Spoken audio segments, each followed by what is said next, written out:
కీర్తన గ్రంథము 103వ కీర్తన మనము చదువుకుందాము. దేవుడి వాక్యం విధంగా రాయబడి ఉన్నది.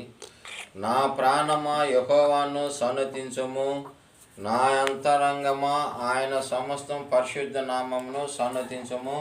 నా ప్రాణమా యెహోవాను సన్నతించుము, ఆయన చేసిన ఉపకారములలో దేనిని మరొకము. ఆయన నీ దోషములన్నిటినీ క్షమించి ఉన్నాడు, ఆయన నీ సంకటములన్నిటినీ సమకూర్చి ఉన్నాడు. దేవుడి వాక్యం విధంగా రాయబడి ఉన్నది.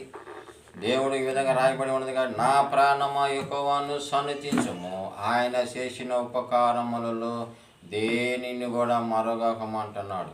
ప్రేమిలారా, ఈరోజు అనేక మంది మర్చిపోతూ ఉంటున్నాం. దేవుడు చేసిన కార్యములు, దేవుడు చేసిన గొప్ప కార్యములు, మేలులు ఇవన్నీ కూడా మానవుడు మర్చిపోతూ ఉన్నాడు. కాబట్టి అందుకనే దావీదు మహారాజు అంటున్నాడు, నా ప్రాణమా యెహోవాను సన్నతించుము, ఆయన చేసిన ఉపకారములలో దేనిని కూడా మరొకమంటున్నాడు. ప్రియమైన ప్రాణానికి ఎందుకు అప్పగించినాడంటే, అన్నిటికంటే హృదయము ఘోరమైనది కాబట్టి, ప్రాణాన్ని ఎంత మాత్రం లోబడదు కాబట్టి ప్రాణానికే అప్పగిస్తూ ఉంటున్నాడు. కాబట్టి ఇక్కడ మరి దేవుడు మనకి బయలుపడుతున్నాడు. నా ప్రాణమా యెహోవాను సన్నతించుము, ఆయన చేసిన ఉపకారములలో దేనిని కూడా మరొకమంటున్నాడు.